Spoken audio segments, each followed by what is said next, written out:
नमस्कार साथियों। इससे पहले वाली वीडियो में हमने बात की थी मध्य प्रदेश राज्य के जो गायन के अंतर्गत व्यक्तित्व थे उनके बारे में। आज हम बात करेंगे मध्य प्रदेश राज्य के चित्रकारिता के अंतर्गत जो व्यक्तित्व हैं उनके बारे में। ठीक है, जो मध्य प्रदेश राज्य के प्रमुख चित्रकार हैं उनके बारे में आज हम यहाँ पे बात करने वाले हैं। पढ़ लीजिए अच्छे से, अच्छा टॉपिक के एग्जाम में पूछा जाता है। तो चलिए शुरू करते हैं। तो आज हम बात करते हैं मध्य प्रदेश के जो प्रमुख चित्रकार हैं उनके बारे में।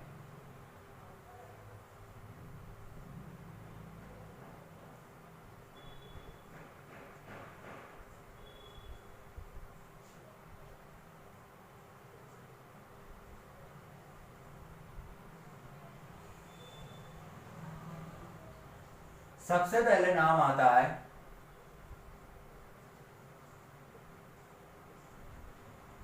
मकबूल फिदा हुसैन। ठीक है, सबसे पहले नाम आता है किसका? मकबूल फिदा हुसैन। अगर हम बात करें मकबूल फिदा हुसैन के बारे में तो मकबूल फिदा हुसैन जो है आपके ये मध्य प्रदेश से संबंधित नहीं है। अगर हम बात करें इनके जन्म की तो जन्म इनका हुआ है महाराष्ट्र के पंचसती में। लेकिन अगर हम बात करें इनके प्रारंभिक शिक्षा की तो प्रारंभिक शिक्षा जो है वो हुई है इनकी इंदौर में संपन्न। तो लिख लीजिए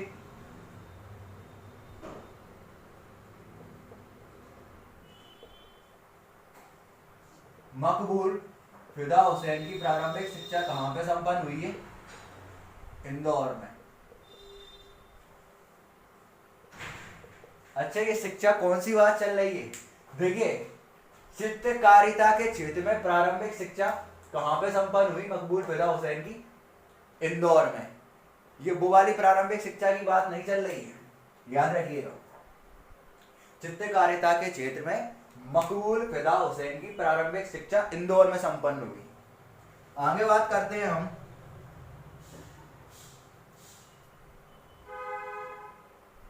इंदौर में ही इनकी प्रारंभिक शिक्षा संपन्न हुई और इंदौर में ही इन्होंने अपने समय में विश्व की सबसे लंबी पेंटिंग का निर्माण किया।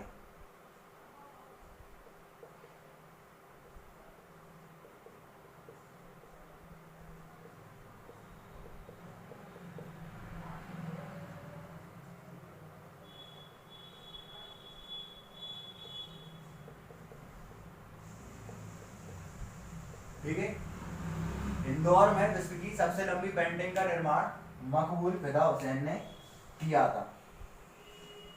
फिर अगर हम आगे बात करें तो ये हिंदू देवी देवताओं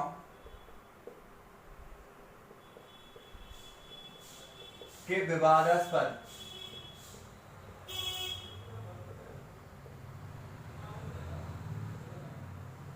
चित्र बनाने को लेकर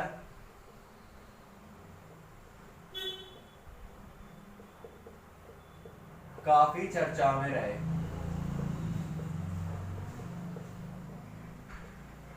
ठीक है, हिंदू देवी देवताओं के विवादास्पद चित्र बनाने को लेकर काफी चर्चा में कौन रहे? मकबूल फिदा हुसैन। इसके अलावा इन्होंने एक पिक्चर बनाई थी गजगामिनी। ठीक है, किसको लेकर बनाई थी ये पिक्चर? माधुरी दीक्षित को लेकर। तो माधुरी दीक्षित को लेकर इन्होंने एक फिल्म बनाई गजगामिनी। इसको लेकर और हिंदू देवी देवताओं के विवादास्पद चित्र बनाने को लेकर ये काफी चर्चा में रहे हैं। इसके बाद देखिए, वर्ष 1966 के बर्लिन फिल्म फेस्टिवल में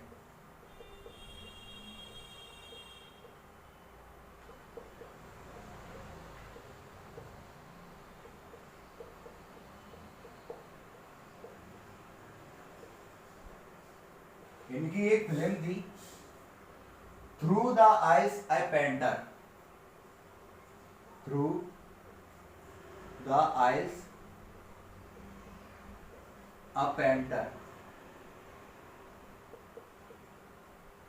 इस फिल्म के लिए इनको 1966 के बर्लिन फिल्म फेस्टिवल में गोल्डन बियर पुरस्कार मिला।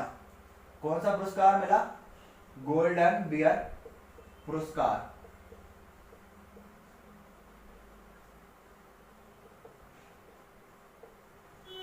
इनके बारे में यही कुछ इंपॉर्टेंट फैक्ट है जो कि एग्जाम में पूछे जा सकते हैं। पूछ लेगा, मकबूल फिदा हुसैन की प्रारंभिक शिक्षा कहाँ संपन्न हुई? इंदौर में।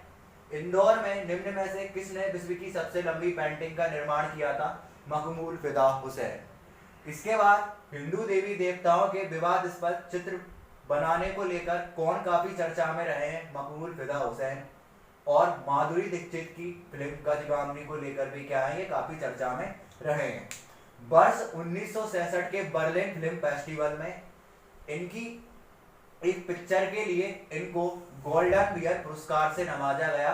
पिक्चर का नाम था through the eyes A painter. ठीक है, तो मकबूल फिदा हुसैन के बारे में इतने ही तथ्य आपके परीक्षा के दृष्टिकोण से महत्वपूर्ण है। चलिए आगे बात करते हैं हम।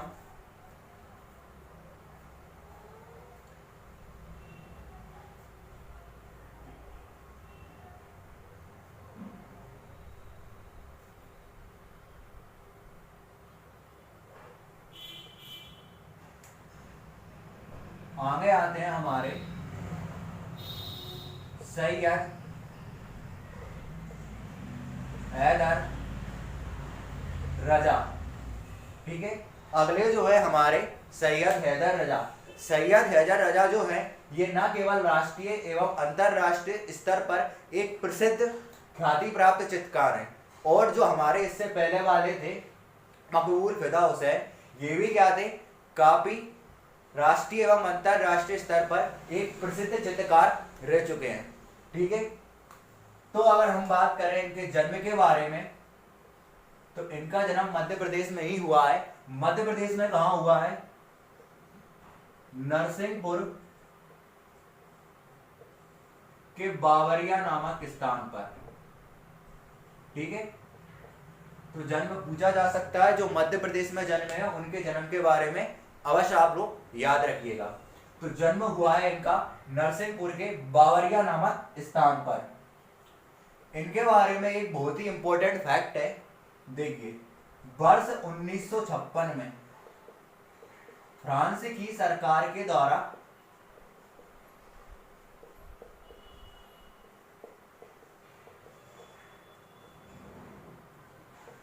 वर्ष 1956 में फ्रांस देश की सरकार के द्वारा सैयद हैदर रजा को एक पुरस्कार दिया गया। क्या नाम था इस पुरस्कार का? प्रोदिला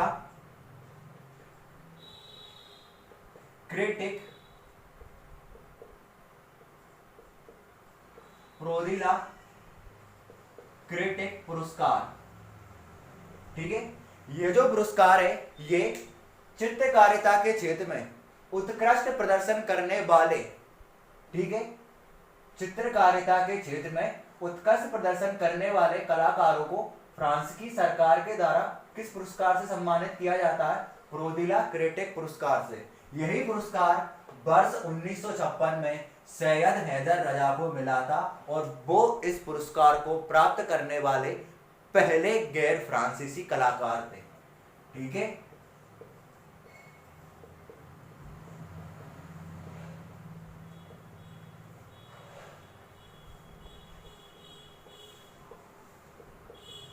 तो फैक्ट इंपॉर्टेंट है, एग्जाम में आपके पूछा जा सकता है। पूछ लेगा निम्न में से वर्ष 1956 में किसको प्रोदिला क्रिटिक पुरस्कार से सम्मानित किया गया था? सैयद हैदर रजा को। या निम्न में से कौन वो पहले गैर फ्रांसीसी कलाकार थे जिन्होंने 1956 में फ्रांस की सरकार के द्वारा प्रोदिला क्रिटिक पुरस्कार हासिल किया, जो कि चित्रकारिता के क्षेत्र में दिया जाने वाला एक चित्रकारिता के क्षेत्र में उत्कृष्ट प्रदर्शन करने वाले लोगों को प्रदान किए जाने वाला पुरस्कार है। ठीक है, आंसर क्या है? सैयद हैदर रजा। तो इनके बारे में बस इतना ही याद रखना है। जन्म हुआ इनका नरसिंहपुर के बावरिया नामक स्थान में। वर्ष 1956 में फ्रांस की सरकार द्वारा इनको प्रोदिला क्रिटिक पुरस्कार मिला, जो कि चित्रकारिता के क्षेत्र में उत्कृष्ट प्रदर्शन करने वाले लोगों को प्रदान किया जाता है, और वे इस पुरस्कार को पाने वाले पहले ग्रेट फ्रांसीसी कलाकार थे। आगे बात करते हैं हम, आगे आती है हमारी देवयानी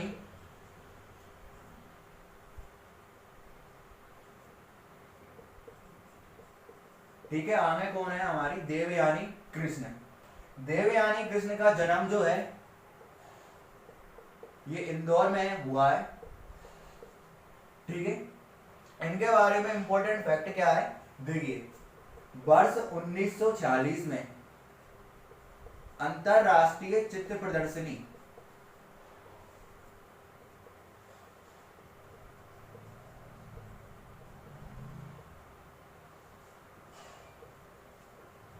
अंतरराष्ट्रीय चित्र प्रदर्शनी में इनको प्रथम पुरस्कार मिला।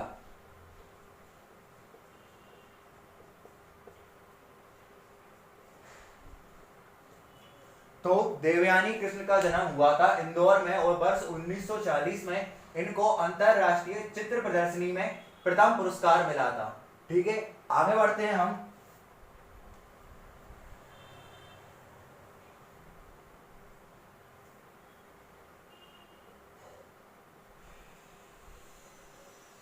आगे आते हैं हमारे सचिदा नागदेव।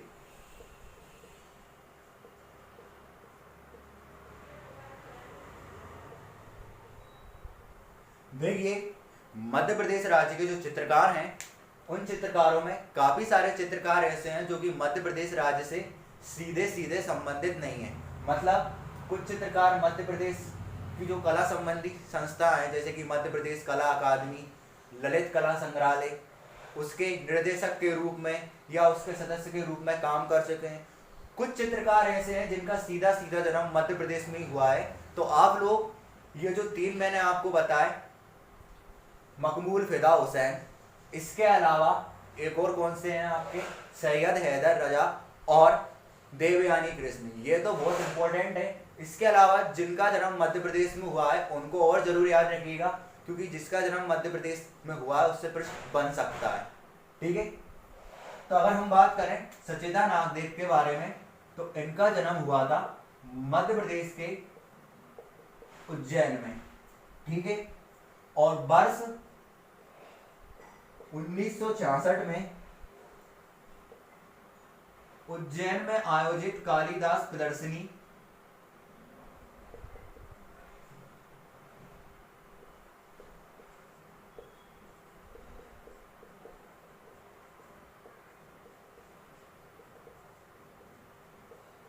ठीक है, उज्जैन में आयोजित कालिदास प्रदर्शनी और 1975 में आयोजित रामचरित मानस प्रदर्शनी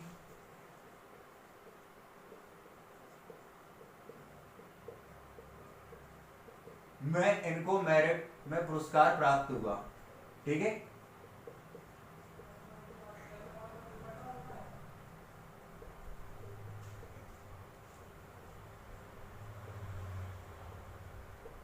तो अगर हम बात करें सचिदा नागदेव के बारे में तो इनका जन्म हुआ था मध्य प्रदेश के उज्जैन में और 1966 में आयोजित कालिदास प्रदर्शनी, जो कि कहाँ आयोजित की गई थी, उज्जैन में। और वर्ष 1975 में आयोजित रामचरित मानस प्रदर्शनी में इनको मेरिट में पुरस्कार प्राप्त हुआ, ठीक है। आगे बात करते हैं हम, और भी हमारे कुछ चित्रकार हैं उनके बारे में।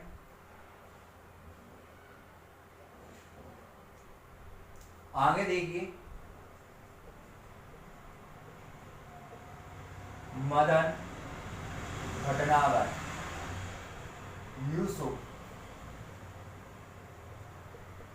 ठीक है, मदन भटनागर, यूसुफ और डॉक्टर मंजूषा गांगुली।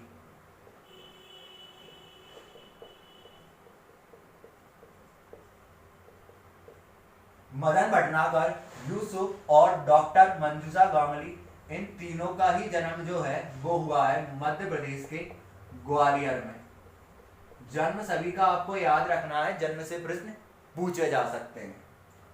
फिर अगर हम बात करें, एक आते हैं हमारे राजा राम और एस के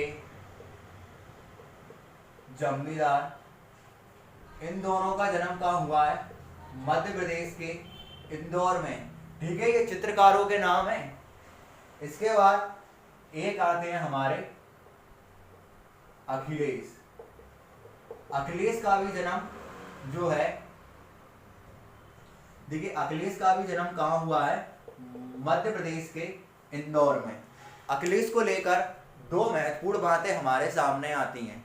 देखिए, पहली, अखिलेश जो है ये जनजातीय कला के दुर्लभ संग्रह हेतु भारत के विभिन्न राज्यों में, इसके अलावा संसार के विभिन्न देशों में इन्होंने क्या करा? भ्रमण किया जनजातीय कला के दुर्लभ संग्रह हेतु। और इसी विषय पर व्याख्यान हेतु इनको टावसन यूनिवर्सिटी, कौन सी यूनिवर्सिटी? टावसन यूनिवर्सिटी। कहां पर है ये? संयुक्त राज्य अमेरिका में।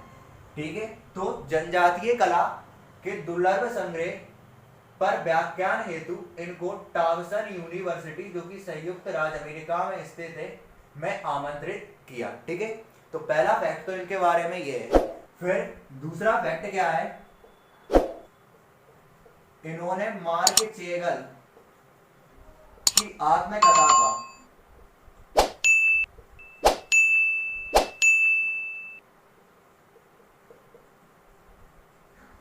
हिंदी में अनुवाद किया था। ठीक है, मार्क चेगल कौन थे? देखिए, मार्क चेगल जो थे ये फ्रांस के एक महान चित्रकार थे। इनकी आत्मकथा का हिंदी में अनुवाद किया था किसने? अखिलेश ने। तो इनसे दो प्रश्न आपसे बन सकते हैं। देखिए, कौन से दो इंपॉर्टेंट फैक्ट हैं? पहला, इन्होंने जनजातीय कला के दुर्लभ संग्रह हेतु भारत के सभी राज्यों एवं दुनिया भर के सभी देश विदेशों का भ्रमण किया और इसी विषय पर व्याख्यान हेतु इनको टावसन यूनिवर्सिटी, जो कि संयुक्त राज्य अमेरिका में स्थित है, पर व्याख्यान देने के लिए बुलाया गया। पहली बात। फिर दूसरी, मार्क चेगल की आत्मकथा का हिंदी में अनुवाद किसने किया था? अखिलेश ने किया था, जो कि एक फ्रांसीसी कलाकार हैं। ठीक है, फ्रांस के महान चित्रकार कौन है? मार्क चेगल। फिर देखिए, कुछ और आते हैं हमारे आगे चित्रकार।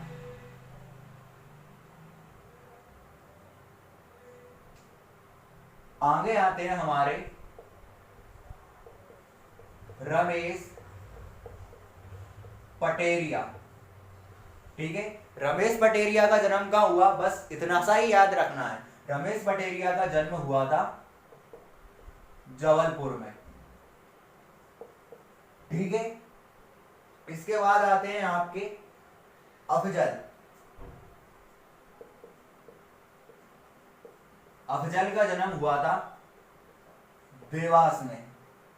इसके बाद आते हैं आपके विष्णु चिंचलाकर। ठीक है, विष्णु चिंचलाकर, इनका जन्म हुआ था देवास के पास एक गांव में।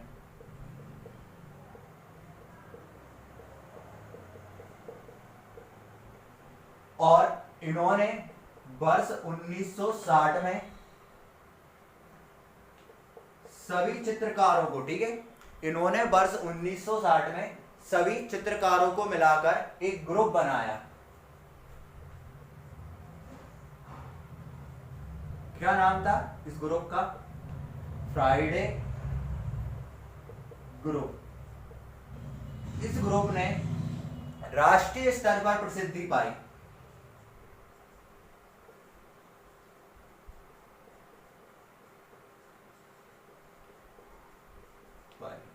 ठीक है, तो इनके बारे में इतना ही है। देखिए, एक बार सभी को देख लेते हैं हम।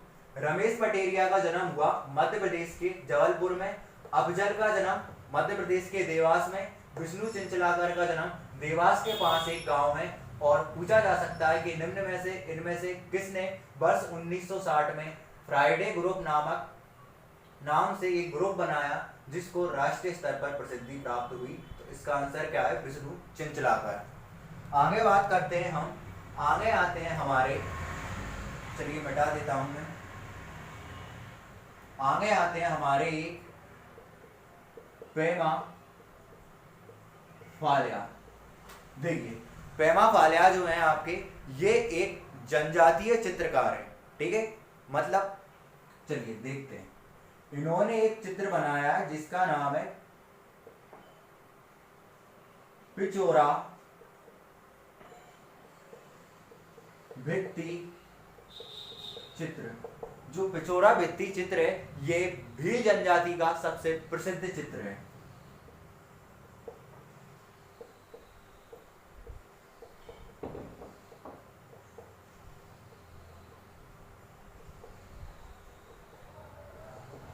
ठीक है, इसका निर्माण किसने किया? इसका निर्माण किया है पेमा फालिया ने। तो पूछा जा सकता है, देखिए प्रश्न तो इससे पूछे जाते हैं, जब आप जनजातियों के बारे में पढ़ोगे तब आप वहां पर भी ये वाली चीज पढ़ोगे, ठीक है। पूछा जाता है पिचोरा भित्ति चित्र किस जनजाति का प्रसिद्ध चित्र है? भील जनजाति का। या भील जनजाति के प्रसिद्ध चित्र का नाम बताइए, पिचोरा भित्ति चित्र। भील जनजाति का जो प्रसिद्ध चित्र है पिचोरा भित्ति चित्र, इसका निर्माण किसने किया था? तो किसने किया था? पेमा फालिया ने, ठीक है। तो आज के लिए मध्य प्रदेश राज्य के जो प्रमुख चित्रकार थे उनमें इतना ही काफी है। देखिए इसके अलावा और भी बहुत से कई चित्रकार हैं, लेकिन मैंने आपको यहाँ पर परीक्षा के दृष्टि से जो इम्पोर्टेंट है उन्हीं को यहाँ पर कराया है, ठीक है। तो आज हमने मध्य प्रदेश राज्य के चित्रकारों के बारे में बात की, और इसके बाद हम बात करेंगे चित्रकारिता से संबंधित मध्य प्रदेश राज्य के जो व्यक्तित्व है, व्यक्तित्व के अंतर्गत जो हमारा अंतिम बिंदु है वो उसके बारे में, जनजातीय व्यक्तित्व, ठीक है। मध्य प्रदेश राज्य के जो जनजातीय व्यक्तित्व हैं उनके बारे में हम यहाँ पे चर्चा करेंगे, ठीक है। तो आज के लिए इतना ही काफी है। तब तक के लिए जय हिंद, जय भारत। बने रहिए आप सब वंदे भारत के साथ।